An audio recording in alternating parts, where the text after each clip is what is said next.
Well, this is certainly new. Hi, and welcome to what might be the new format. I'm trying to see if I can do something along the lines of streaming and giving those patrons who want some additional access at least the ability to watch me just, throw random dice and screw around. Probably very different than what most people who go onto Twitch to watch solo play. But you know what? We'll lean into it.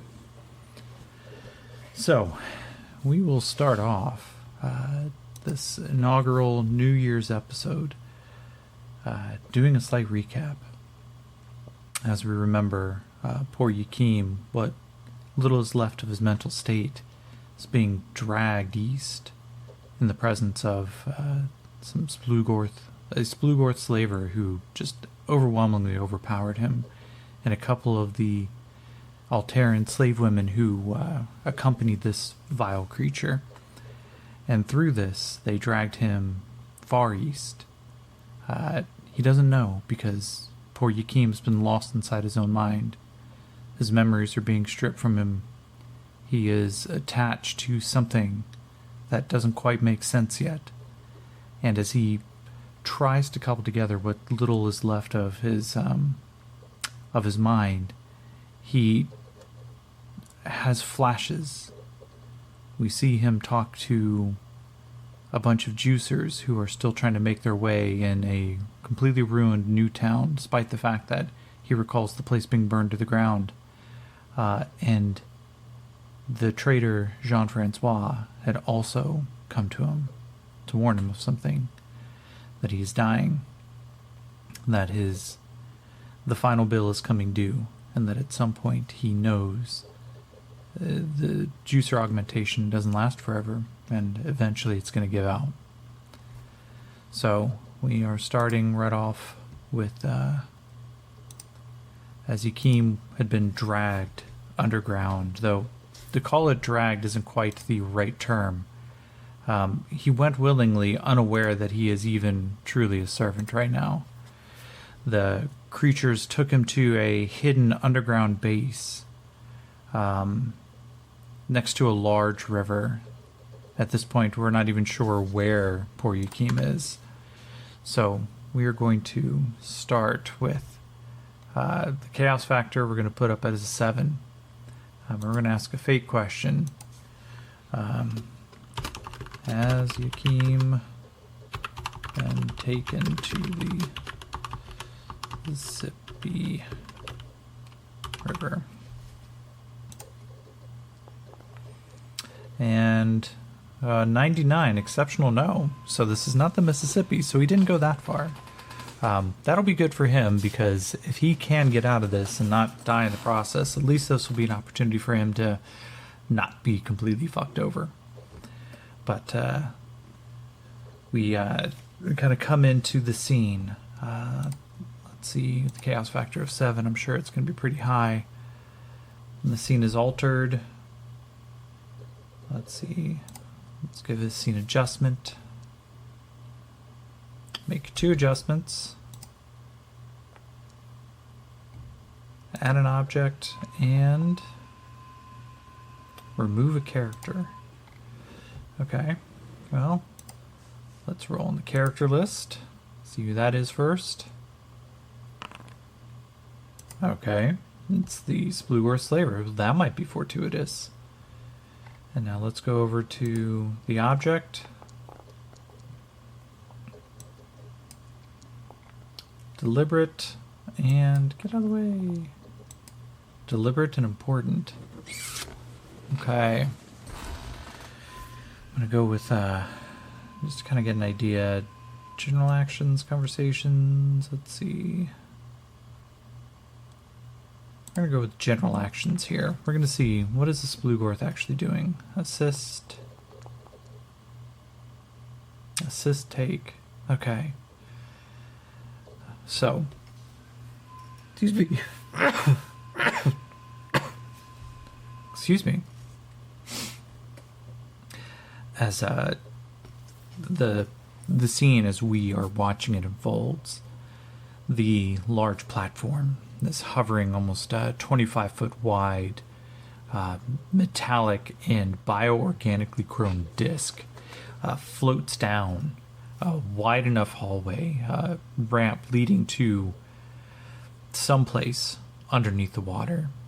We start hearing the sounds of mechanical usage. It sounds almost like that there's an underground hangar that nobody's been aware of for quite some time. And as the slaver's platform eventually comes out to a much wider open... Well, let's throw in... Do we have something like that? Dungeon. You know what? Fuck it. Let's roll on the dungeon table.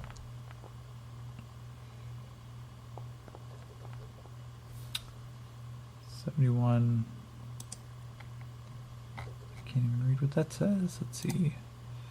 Occupied mechanical. That makes absolute sense. So,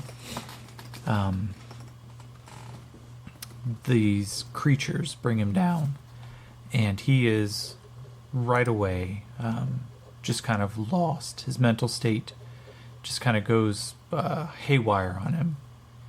He doesn't quite see or understand what's going on, but his mind is trying to put the pieces together, and he blinks around this cavernous space.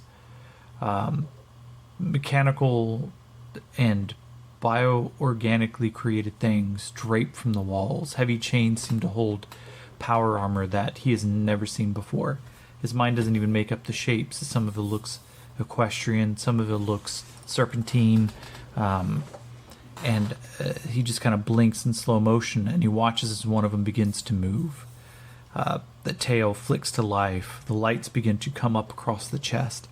The eyes themselves blink and go green, and then it reaches over its back, pulls out a broadsword as large as a human being. Not even a broadsword. Actually, specifically they have axes, and it takes a couple swings in the air before relocking it into place, and then suddenly the form moves forward, and across the snake's belly, it just begins to slither fast. Nikim just kind of, oh man, that snake's headed off somewhere really quick. I hope nobody's waiting on him. The slaver just begins to laugh a little bit, and the Altarian women just kind of look down. One of them just kind of blinks at him, or not even blinks. They don't have eyes, so there's just a smirk on her face. And as they eventually come up to a large platform, the two women jump down. They take the remains of their fallen sister, take her over to a open pit. One of them presses a button, tosses the body in, and flames lick up before it closes again. And then they come back for the two slaves that they've brought. Yakim, as we see him step down, he is still wired up on the juicer harness. His arms bare. What's left of his armor has been completely stripped off of him, and he is just stumbling in ripped and tattered clothes. The other person, who blinks with kind of like the same stoned curiosity, is just kind of looking around as, oh boy, I tell you what, man, this is some weird shit. And Yakim just goes, I know, right? Where the fuck are we? One of them kind of takes him over. I'm gonna go, let's see here. And let's try a little conversation roll. Colorful. Official. The Altarian woman comes up. You need to pay attention now. This is important, and this determines what happens for the rest of life. And I don't know why the Altarians are now Russian, but we're going to roll with it for now. She points over to a large series of cages, and she points to this hunched, alien-looking creature, flared teeth that kind of jut out of its jaw like a overbite, almost like a Venus flytrap, as it isn't completely enclosed, with large lizard eyes, scaly face but thin, gangly arms that almost go down past this creature's knees. It's thumping by on a staff that has a continuously rotating eye on top of it. She goes, "You report to the kennel master, and he will make sure you fed and trained. Do not disobey. He will kill you." And she looks. He goes, "If you're lucky, he will kill you before they experiment on you." And she pats the biocomp on the front of Yakim's chest. And he just goes, "Okay, I will comply." And stumbles forward, walking directly over to the creature. Creature kind of looks up and just begins to garble a little bit, and then suddenly it comes over in kind of that modified American. It goes, "You sit and you wait, and then when we feed you food, and then you fight. Yes, you all fight." He looks, points over to an empty cage. He goes, "You get in that one." Points over to the farmer. "You get in that one." And Yakim blindly just walks over to it. And the cage shuts behind him. He latches it, and then he just stands there for a little bit. He goes, "Hey, can I go use the potty?" And the creature stops, looks at him quizzically, and then points to a corner. He goes, "Oh, all right, I guess I got to designate a corner now." Stumbles back up. And then as he kind of looks around, he starts getting his first real view here. He looks up and down. Nothing in here makes sense. Nothing itself looks like it should belong, but the truth is that everything here has been long hidden. He doesn't quite recognize why some of it almost looks familiar. The form and shape of this place is definitely former American Empire. You can see that there's stamps up on the wall still that look like "Made in the USA" was put there before long corroded, sanded down rust just kind of like made it almost a joke. But he kind of glances back up and around, and then there's some things that are very clearly not of this world. There's a workbench. Actually, let's try to do... I don't want to do characters. Let's do locations. Yeah, let's do another dungeon.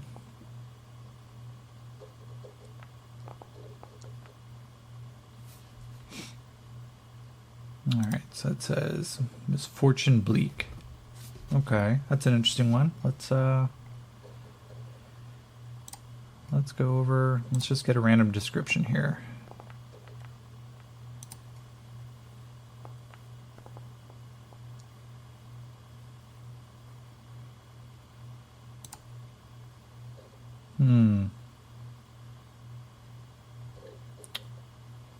Frantically... What does that say?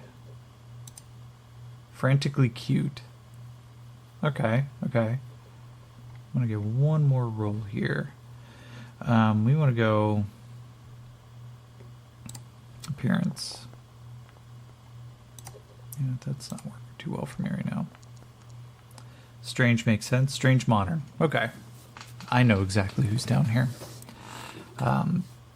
Yakim, as he glances around, locks eyes, and he sees a creature that for a moment almost looks familiar to him. It's definitely not human. Instead, what he glances over and sees is it's a bipedal, almost chimpanzee-style cousin, right? The obvious primate influence is there. The strong jaw, the wide set eyes, nose that just kind of almost looks human except for the fur that covers the patterns, except for this thing's cranium. The actual brain for it is easily twice as large as any human's. It almost looks like a Twilight Zone episode where the brain case itself seems to jut out slightly into the back. The rest of the body is not as tall as a human, maybe about 5.5 feet. but the long, powerfully built arms, and then the obviously like almost opposable thumbs and opposable toes, as this creature just begins to stomp around in its obvious favorite little workshop. It's wearing black and gold, what looks like highlighted bodysuit underneath a black long cloak, or not cloak, a coat.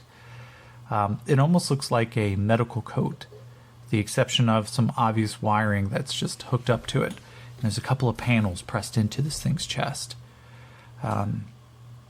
It glances around and then scampers over. And it kind of looks with very clear eyes, very highly intelligent and bright, brilliant eyes. And it looks over to the kennel master, as he's been named. And just they begin to mutter back and forth in a language that is mostly very smooth, guttural, but almost wet sound. Just and eventually the kennel master just kind of points over and waves a hand away. The creature comes over, opens the gate seamlessly with just a touch on a panel, and then looks directly into Yakim's face and goes, "Pardon me." And Yakim goes, "Hey, you speaking American?" And the creature, yes, I am. That's very nice to meet you. Very, very pleasurable indeed. You are going to come with me. Come on." And Yakim just looks over at the kennel master, who just nods and waves an impatient hand. Yakim begins to follow after. And then just, "So where are we going?" "No more questions." "Oh, okay, can I..." And suddenly his mouth closes. And he walks over. The chimpanzee-looking creature just kind of points over to a table, kind of like cocked up at about a 30-degree angle. And he just goes, "Lay down and strap yourself in." Okay. And he gets up onto this makeshift gurney and just begins to strap his own legs in, straps his arms, and he looks over at his right hand and goes, Hey, I can't get this one." And he goes, "You are compliant." "Okay." And he comes over and you just hear the as this thing snaps over its wrists. And then suddenly Yakim is just pulled, taut against this board. And the creature just kind of looks him up and down. He goes, I haven't had a chance to see one of these yet, but we had heard about it.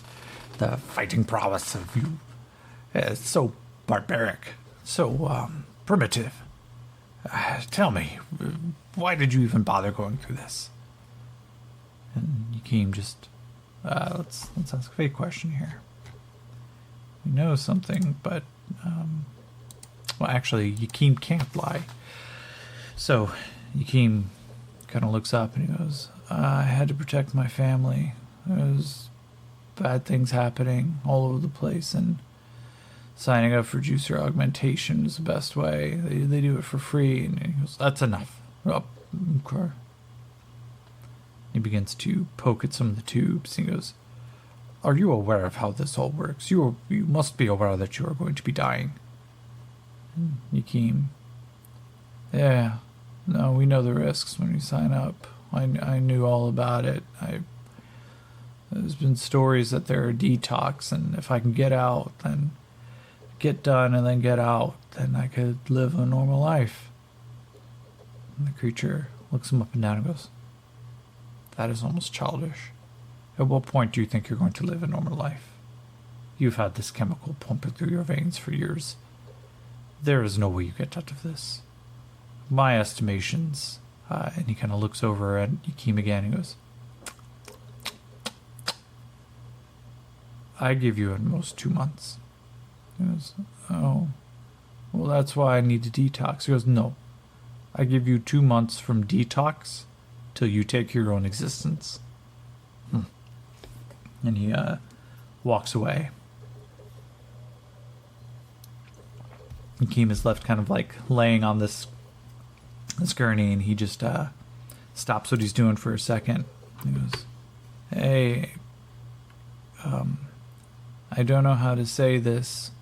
I want to ask you something, but I've been told not to ask questions." And the creature just kind of, that is probably for the best.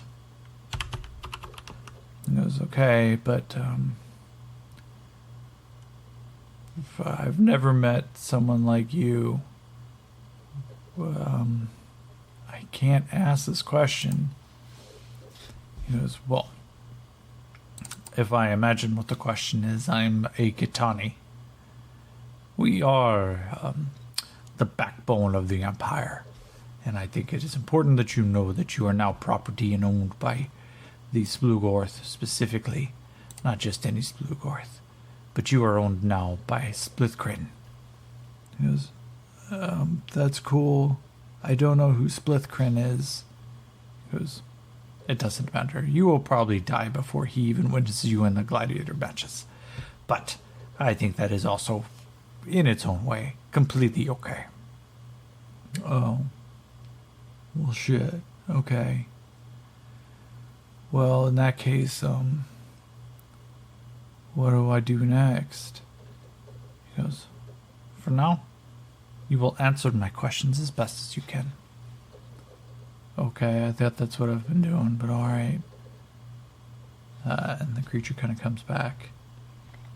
And let's see here. I'm going to do a fate question. And I'm not sure.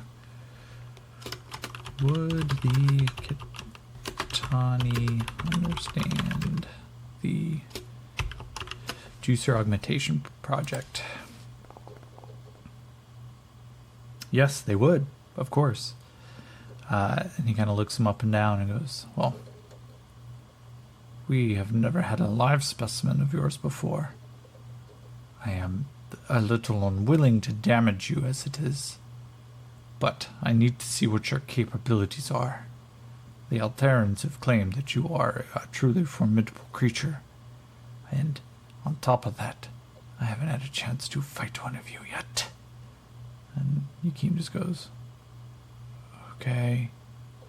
Are we gonna fight now? I don't have any of my stuff." And so, let's see. Next fate question.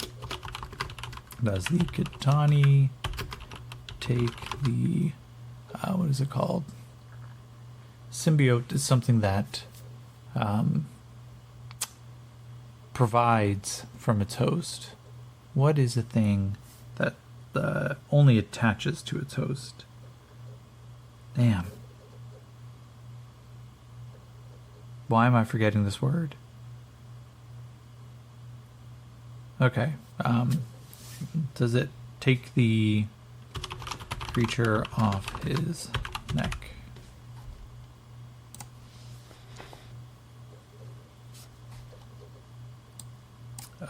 No. I mean, exceptional no.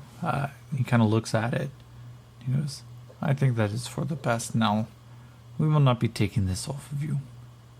I think instead what we are going to do is we are going to attempt to get you healing."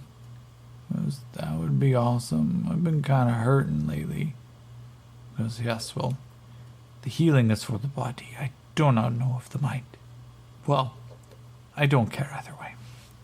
And he takes him over to a large vat. And as he kind of looks him up and down, he goes, "This is going to hurt." And he drops him into the vat, which will allow him to automatically make... Okay, so he's going to have to make one spirit check.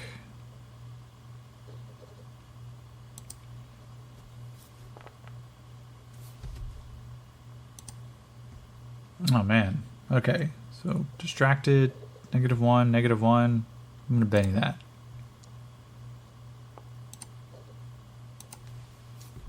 Come on, come on, come on. Jesus. Okay, so he may develop a psychosis from this. So he gets to make a vigor roll. +2 for this.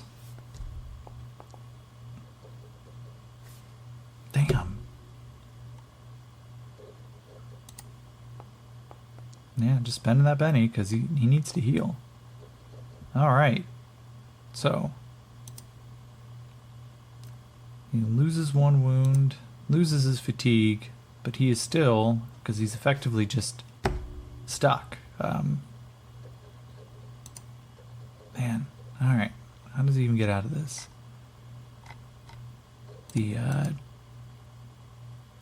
Oh, he looks like he needs to be updated too. But so as he begins to wash in this thick, almost neon green fluid, and as he does, his body begins to ache, and then it goes from ache to burning. Then the burning just becomes overwhelming, and as he does,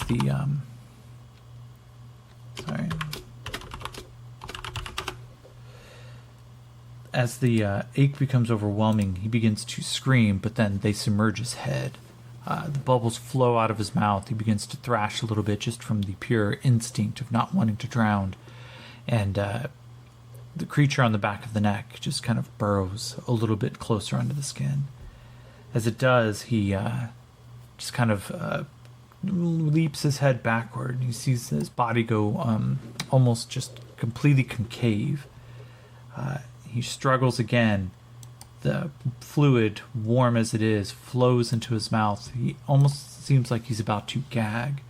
But as he does, it flows back in. He swallows some of it. But the burning sensation then catches him up from the inside. It's got 4 advances. I'm going to check something here. Dodge edge. Nope, he's right. Okay. The count be right. So, as they eventually pull him back out. And, let's see. We're going to give him... Nope, that's not how you spell insanity at all. Insanity. And we're going to try a Bioborg insanity roll.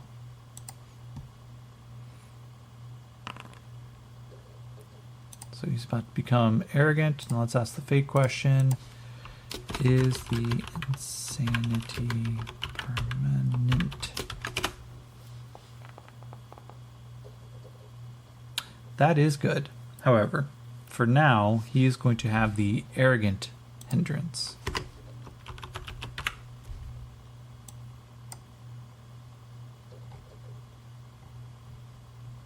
Okay. And I'm going to flag that one because I want to make sure to remember that. Now, his gear, this is all gone. Yeah, okay.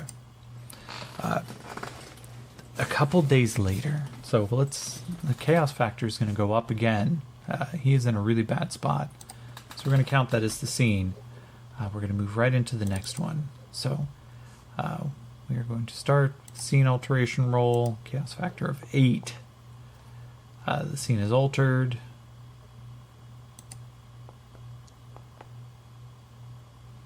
Increase in activity. What activity?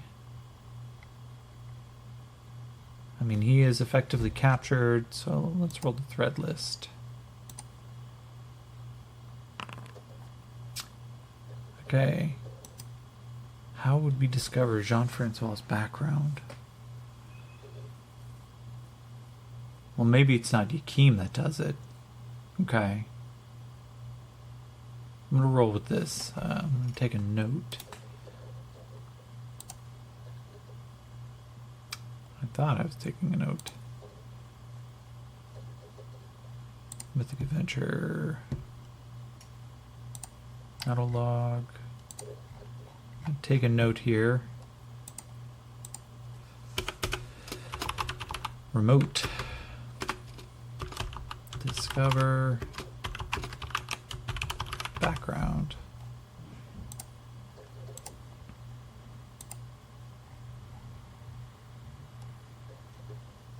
Okay.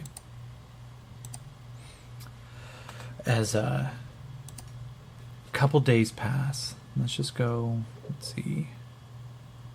I thought there was a way to do this. Midnight, midday, nope.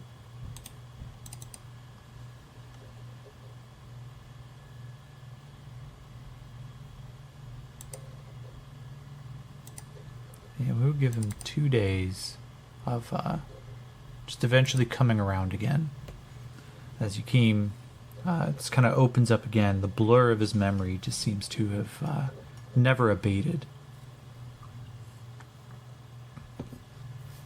He finds himself in front of this creature again, looking him up and down, poking and prodding. And so the creature just kind of looks him. Let's start with the fake question. Does the Tani want to test Hakeem? Yeah, so he starts immediately with a batter of physical tests that Yakim, in this kind of like stone stupor, he doesn't even fully recognize what's going on. Creature comes up to him again and goes, "You know, it's really curious that you haven't asked my name. You haven't really engaged in any conversations. Well, I guess maybe at some point." And he reaches forward, and suddenly there is golden clasps on his wrists, on his feet, another one around his neck. It's difficult just simply because the juicer augmentation itself is almost like a series of tubes, much like the internet apparently, that connects to wrist, to chest, to hands, to head. And he kind of loops these things around and steps back a second. He goes, "All right, I think it's important that you understand what I just did. If at any point in time I feel that you are about to become violent, or you may attempt to kill me, I press this button and it's going to cut off your supply." Yakim, okay. Goes, "I think this point should be apparently clear, but just in case, I'm going to bring it up to you. It will kill you if left on long enough." He goes, "So don't fight back, is what you're saying?" He goes, "Oh, no, I want you to fight back. I need to see how powerful you actually are. But if you raise a hand against me or any of the Splugorth servants, we will have issues." He goes, "I got it." He goes, "Good, now stand there." And the creature suddenly comes forward with a pair of tongs. He clicks them a couple of times. They get pretty close to Yakim's face, and he just kind of watches, his eyes rolling. They go wide and white, much like a horse's. And suddenly there's a tearing sensation at the back of his neck. He just, oh, fuck. The fuck is that? Why does it hurt so much? And the Katani drops this. It almost looks like a like dark crimson, almost to the point of black, almost like a tumor.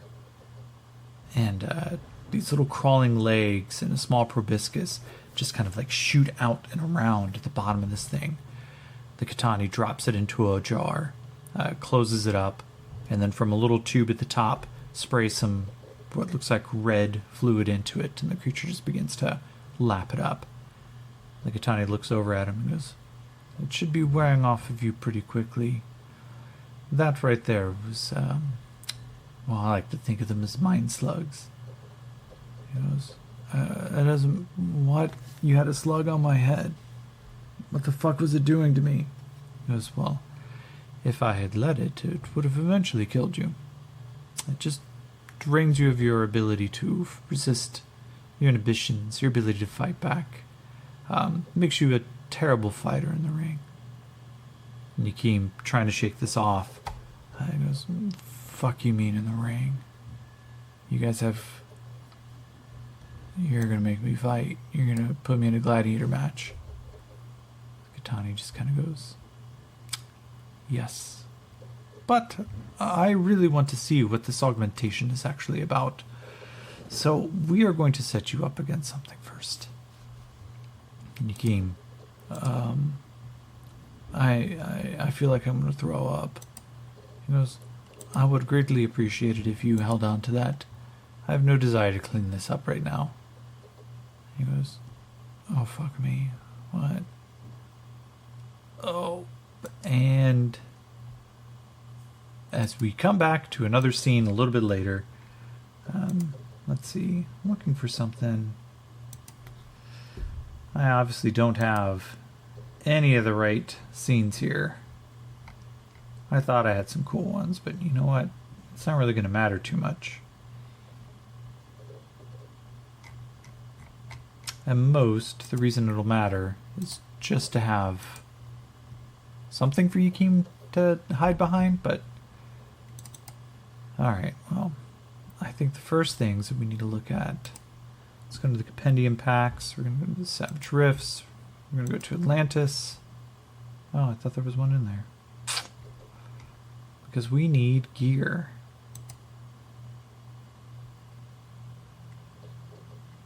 Abilities. No, I don't want abilities, I want gear.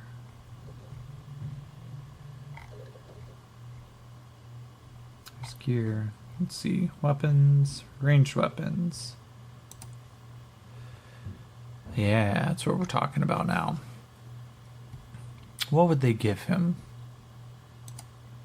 Let's ask a fake question. Would the Katani try to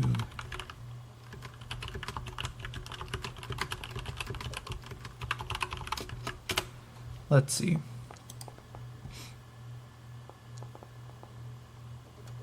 Unexpected random event, NPC action.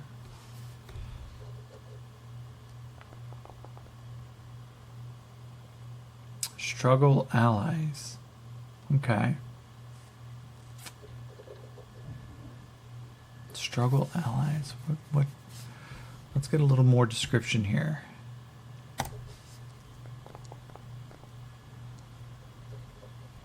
Generously reassuring. So what I'm kind of hearing here. Okay. They bring the farmer that Yakim was taken up with. And Yakim, just kind of in a glance, sees him.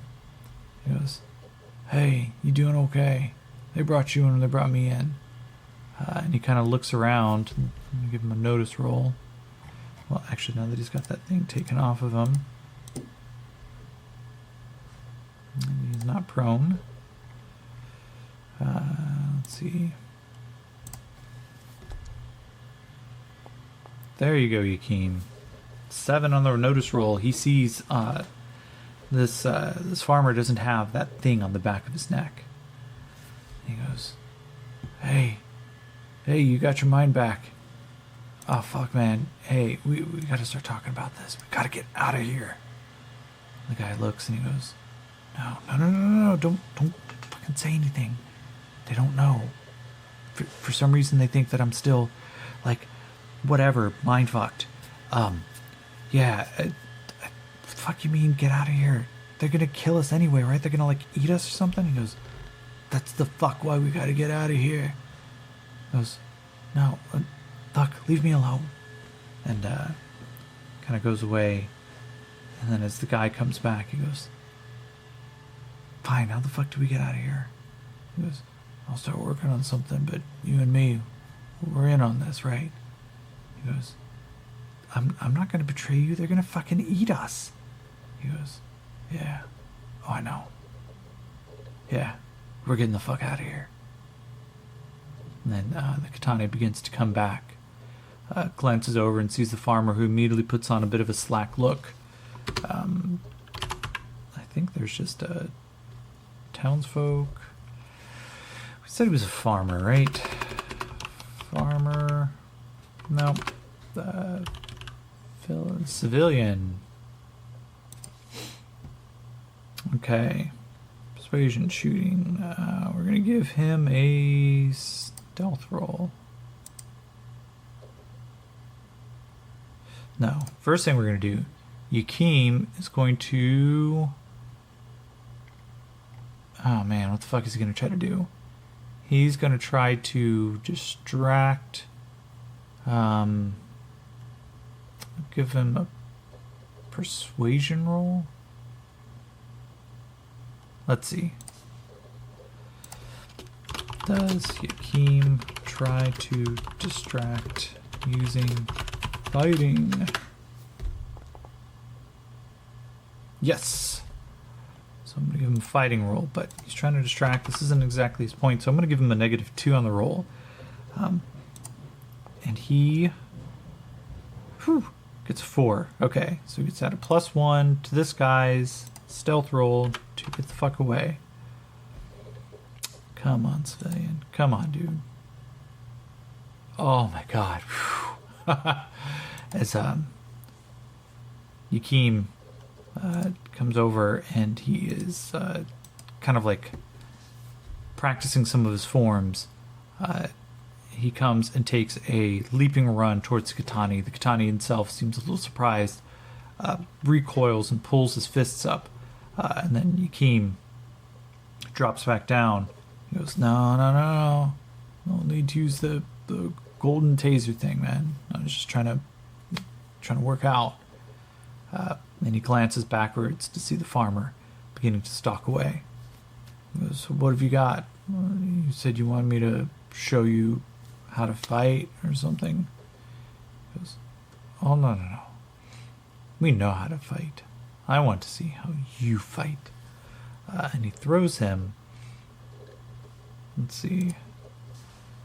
I want to give him an energy lance, but I'm going to ask the question first. Does the Katani give him an energy lance? No. Damn, what does it give him then? Fucking spear gun? Mini torpedoes? Like, what? It's got to be the K series, right?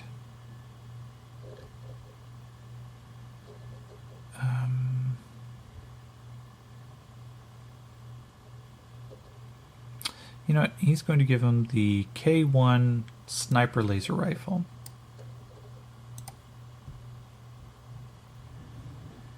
So, let's see.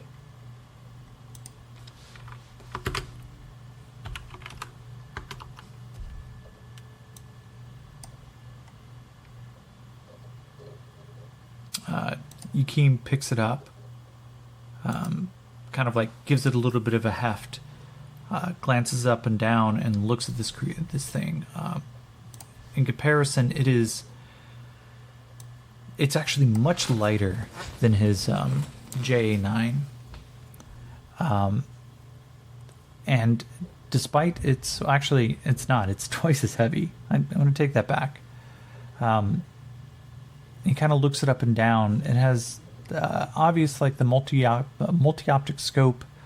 It's got a firing laser, and it feels familiar. Heavy though, because underneath it is mounted a like a tube-based grenade launcher.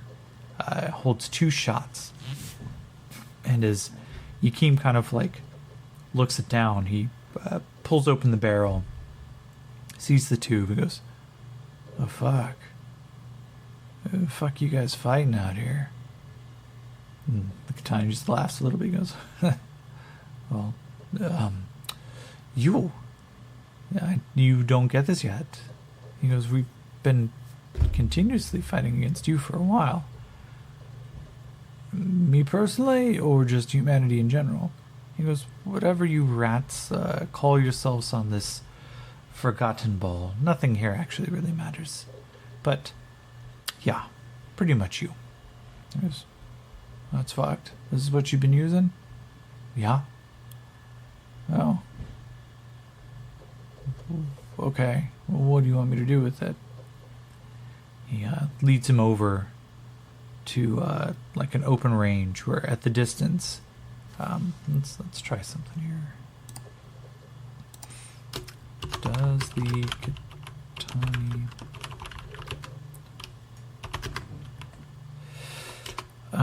does the katani use a prisoner as target practice? I'm a little worried about this one. Oh shit. He kind of looks over to Yakim, hands him a weird looking clip. It's an E-clip, but it's designed specifically for these style items. It doesn't look like the classic E-clip that he's used to. And he, no, man. You need to fucking talk me through this. What are you asking me to do? He looks and goes, I want you to shoot that person in the head using this rifle. And you get one shot. And if you do not, then I will punish you. Oh, what the fuck? And as the kind of scene ends out there, I'm not going to bump the chaos factor up. I'm going to update the threads list a little bit. But include discover Jean-Francois' background. I'm marking that as outside. I want to roll on that. Escape with the farmer is now one of the threads. And I know I gave the farmer a name, but I couldn't find my notes for it. So he's going to have a new name soon. And discover the Splugorth,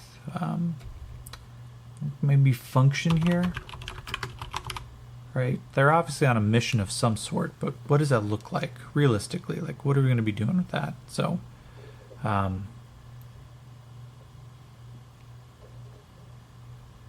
right. So,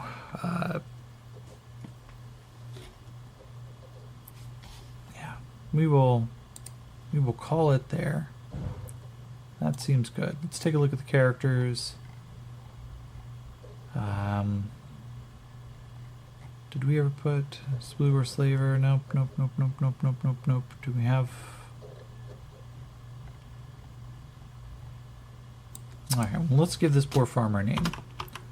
Farmer Ally. Characters, identities, descriptors. There was one that was just like straight up names.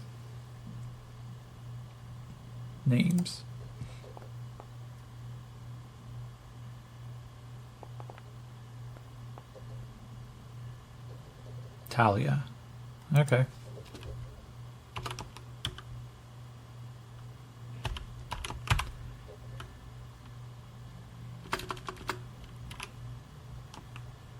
Talia. Alright. I mean, that's as good a name as any. So let's actually just go ahead and build him a token now, too. So let's create civilian, import. We're going to give him a name here. This is Talia. Do I do any stupid ass naming? Nope. Cool. And let's see, do I have any fun tokens? Because I don't know.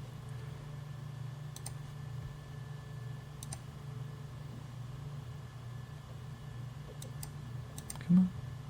There we go.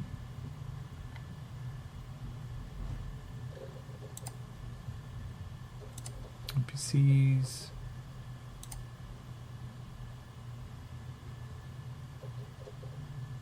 Just a bunch of random looking people here.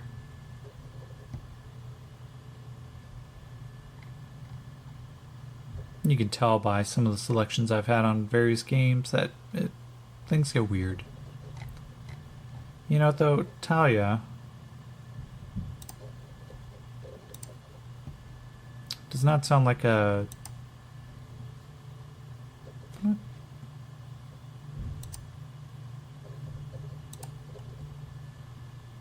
Okay, I just obviously clicked way too many times.